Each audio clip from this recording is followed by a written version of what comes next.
Attention, cette émission n'est consacrée qu'à un but de divertissement, et non qu'à un complément de cours d'histoire du cinéma parce que vous avez un prof nul. Donc à part les dates, les personnages et certains événements, n'utilisez pas cette émission comme révision pour vos partiels, car vous n'aurez pas votre moyenne, raterez vos études et finirez votre vie comme équipier à McDo. Même pas manager puis après cadre, hein, juste équipier. Vous êtes prévenus. Précédemment.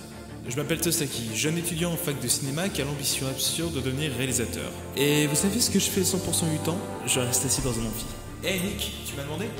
Oh salut Toast, ouais, rentre, je t'en prie. Enfin, ce n'est pas vraiment une machine à voyage dans le temps, pour en parler. Elle permet d'interagir, de parler avec le passé en projetant le contenu de la bobine sur un écran. Buster Keaton, Charlie Chaplin. Si lors de l'examen d'histoire du cinéma vous ne sortez pas une bonne copie, je ferai en sorte pour vous renvoyer. Je veux que quand Monsieur Tostaki vous interrogera, vous lui donniez de fausses informations. Attendez, vous voulez te faire échouer? Mais pourquoi? On refuse, il nous a rien fait. À vous de voir. Vous avez le choix entre la vie ou une deuxième voie. 7? Je pensais avoir fait beaucoup mieux. Oh, ça veut dire que je suis viré. J'ai plus d'études. Chronobobine. Walt! Walt! Walt! Pourquoi t'as fait ça? Bonjour à toi aussi, Nick. Ça faisait des jours qu'il révisait, il ne méritait pas une note aussi mauvaise. Ce n'est pas de ma faute s'il a raté son examen. Ce n'est pas ce que m'a avoué Charlie et Buster. Apparemment, tu leur as mis la pression pour qu'ils disent de fausses infos à Toast. Eh bien, ce sont les premiers que je détruirai quand je récupérerai tes chronobobines. Bien sûr, mon grand. Et après, je t'achèterai une glace. Quand j'aurai les chronobobines, je ne serai plus la cible de ce genre de remarques méchantes et mesquines. Oh là là, le prof il prend ses cours sur Wikipédia. Ouï, c'est le pire prof que j'ai jamais eu. Ah mon dieu, il porte le même gilet depuis 6 mois. Maintenant que tu le dis... Grâce aux chronobobines, je serai un homme respecté par mes pairs et mes étudiants. Et je deviendrai le meilleur professeur d'histoire du monde.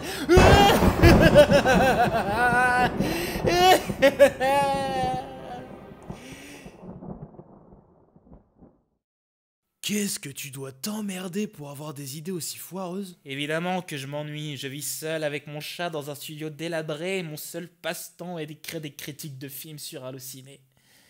Mon pseudo c'est Godarrox68 si tu veux lire un jour. Oh chérie. T'attendrai pas, je vais faire en sorte que tu sois viré toi aussi. Pour avoir les bobines rien que pour moi. Maintenant, dégage. Alors? Eh bien Walt, on va devoir partir. Si l'autre a réussi à virer Toast aussi rapidement, ça va bientôt être pour ma tronche. Les nouvelles du jeune? Non, il doit sûrement être chez lui à déprimer. Donc qu'est-ce que je fais? Je me touche la moustache ou bien... Non, reste là. Je vais enregistrer la conversation au cas où ça l'intéresserait. Comme ça, j'aurais pas à te réveiller. Très bien. Commençons. Alors, monsieur Walt Disney, le grand créateur de Mickey et révolutionnaire de l'animation américaine, tu es né à Chicago le 15 décembre 1901. Tout à fait, même si je suis parti assez rapidement après. En fait, j'ai pas mal déménagé, au Missouri dans une ferme et puis un peu après à Kansas City. C'est d'ailleurs là-bas que j'ai découvert les parcs d'attractions. C'est qui va pas mal t'inspirer pour créer les tiens plus tard, mais on y viendra après. En septembre 1917, tu retournes dans ta ville de naissance et en même temps que tes cours au lycée, tu vas t'inscrire à l'une des classes du Chicago Art Institute pour apprendre le dessin. Mais à cette époque, la Première Guerre mondiale faisait rage et tu voulais à tout prix t'engager. Oui, mais j'étais trop jeune, il fallait avoir 18 ans pour entrer dans l'armée. Mais finalement, j'ai appris que la Croix-Rouge recrutait à partir de 17 ans, donc j'ai falsifié mon passeport pour y être intégré. Et puis le 12 novembre 1918, le lendemain de l'armistice, je suis arrivé en France pour aider les blessés. Un an après, je suis reparti pour Kansas City où j'ai décidé de commencer une carrière de dessinateur. Tu enchaînes les petits boulots, rencontres des dessinateurs avec qui tu vas travailler plus tard, comme Hugh Eworks, et vers 1922, tu ouvres ta première société de production. Oui, elle s'appelait L'Euphogramme, et on produisait des petits courts-métrages d'animation. Mais à force d'impayés, la société fit faillite en juillet 1923, et finalement, j'ai décidé de partir en Californie avec mon dernier court-métrage basé sur Alice Wonderland. Et avec mon frère Roy, on monte Disney Brothers Studio. On produisait plusieurs dessins animés comme les Alice Comedy et Julius le chat. Et de ce que je sais, t'as plus rien dessiné après 26. Oh oui, je l'admets, j'étais derrière les idées et je tenais plus le crayon. Les employés de ma société étaient meilleurs que moi. Et en 28, après tout un imbroglio juridique avec Charles Mintz, un producteur américain, tu perds une majeure partie de ton équipe d'animation. Et cette équipe va d'ailleurs créer les Looney Tunes un peu plus tard.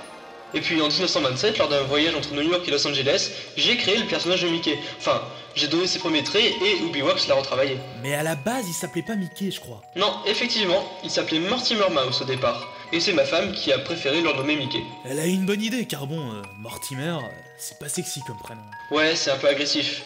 Et pour reprendre, avec l'arrivée du cinéma parlant la même année, j'ai lancé la création d'un dessin animé sonore avec Mickey, Steamboat Willie. C'était le premier dessin animé avec du son synchronisé. Et lors de sa projection en novembre 1928, ça a été un triomphe. Et dans ce court-métrage, on peut voir deux autres personnages historiques de ton univers, Minnie et Patibulaire. Et grâce à ce succès, tu vas te mettre à produire différentes séries. Tu peux nous en parler ? Bien sûr, au départ il y a eu les Silly Symphonies en 1929, des dessins animés sonores sans personnages récurrents. C'était toujours quelque chose de différent à chaque fois. D'ailleurs, l'une des Silly Symphonies, nommée Des arbres et des fleurs, remporta le premier Oscar du meilleur court-métrage d'animation en 1932. C'était aussi l'un des premiers dessins animés en couleur. Le premier même. Et pendant ces années 30, Mickey est devenu le personnage d'animation le plus populaire au monde grâce aux nombreux films qui ont été réalisés. Et puis d'autres séries sont nées autour de nouvelles icônes de la firme, comme Donald, Dingo et même Pluto. Je préfère préciser, les séries dont on parle là étaient diffusées au cinéma. Oui, ça n'a rien à voir avec les séries de maintenant qu'on trouve à la télévision ou sur internet. D'ailleurs, t'as vu la fin de la saison 8 d'I Met ? Si tu me spoil, je te bute. Donc, vers 1934, j'ai décidé de lancer un long métrage d'animation afin d'engranger des bénéfices. Car bon, on ne perdait pas d'argent mais on ne gagnait pas beaucoup non plus. Alors on a commencé la création de Blanche-Neige et les 7 nains. Mais c'était pas un peu osé de faire ça ? Enfin, je veux dire, c'était un projet colossal, tout le monde t'empêchait de le faire, même ta famille. Oui, car c'était surtout très cher et difficile. On a fait beaucoup de tests sur les effets spéciaux utilisés, sur la reproduction des mouvements humains, et même pour les employés, il y avait plusieurs sessions de formation dirigées par un professeur de dessin pour qu'ils puissent se perfectionner. La production de Blanche-Neige va durer 2 ans, de 1935 à 1937, et il va être diffusé en février 1938. Et bon, toi qui voulais te rentabiliser, on peut dire que tu t'es pas raté. Oui, c'est juste devenu le film le plus rentable de 1938 et le plus gros succès de l'histoire du cinéma jusqu'à la sortie d'Autant n'importe le vent. J'ai renfloué les caisses du studio et on a pu construire un autre complexe Disney dans la ville de Burbank. Et vers 1940, on a sorti Pinocchio et Fantasia, qui seront malheureusement des échecs au box-office. Mais à cette époque-là, c'était la Seconde Guerre mondiale, l'Europe était en guerre, donc c'était difficile de dégager de gros bénéfices. Mais avec la sortie de Dumbo en octobre 1941, tu vas vite gagner de l'argent. Même si c'est un beau film, il était fait pour être facile à produire et rapidement rentable. Mais lors de sa sortie, les États-Unis sont entrés en guerre et l'armée nous a demandé de créer des films de propagande et des vidéos d'entraînement et d'instruction. Mais bon, que ce soit ces films ou bien Bambi qui sortira en 1942, tout ça ne rapportait pas beaucoup. Mais après les années 40, ta firme retrouve le chemin du succès en produisant des films comme Cendrillon, Alice au Pays des Merveilles et Peter Pan, respectivement en 1950, 51 et 53. Mais aussi pour la première fois des films en prise de vue réelle. Oui, il y a eu L'île au trésor en 50 et puis 20 milieux sous les mers en 54. Et sur la même période, on a investi la télévision pour proposer des programmes hebdomadaires comme le Mickey Mouse Club en 1955. C'était tellement populaire que ça a même continué dans les années 90. C'est quand même rarissime les programmes qui tiennent aussi longtemps. Mais cette date, l'année 1955, va être très importante pour toi. Oui, le 17 juillet de cette année, on a pu ouvrir le tout premier Disneyland. Et je vais pas faire l'affront de vous dire ce que c'est que Disneyland, mais ça a été le début d'un succès immense qui va toucher le monde entier et vider le portefeuille de millions de parents. Le bonheur. Et après l'ouverture de Disneyland, tu vas aider en 57 à la création d'un des shows télévisés les plus connus au monde, les Muppets. J'avais rencontré son créateur Jim Henson et on a commencé à dessiner certains personnages comme Kermit la grenouille. Juste un petit passe-temps pendant que ta firme s'est érigée comme le premier producteur mondial de divertissements familiaux. Et en plus, en 1964, tu travailles sur le Disney World en Floride et tu sors Mary Poppins, qui sera le plus gros succès de ta firme dans cette décennie. Enfin, cette décennie, tu la verras pas se terminer de toute façon. Ah ça, 2 ans après, le 15 décembre 66, je meurs d'une tumeur cancéreuse dans le poumon. Et mon frère m'a remplacé dans la direction de la société. Société qui est maintenant un empire du divertissement, maîtrisant tous les médias à la perfection, et qui a racheté Marvel et Star Wars pour en faire des blockbusters au succès astronomique. On peut dire que t'as bien fait le boulot, que ce soit en termes financiers comme en termes artistiques, dans la majorité des productions.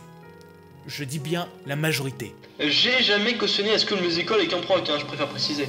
Je sais, Walt, je sais. En tout cas, bravo à toi.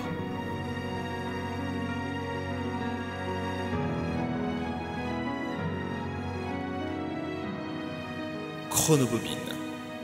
Rendez-vous dans 2 semaines, même radio, même heure.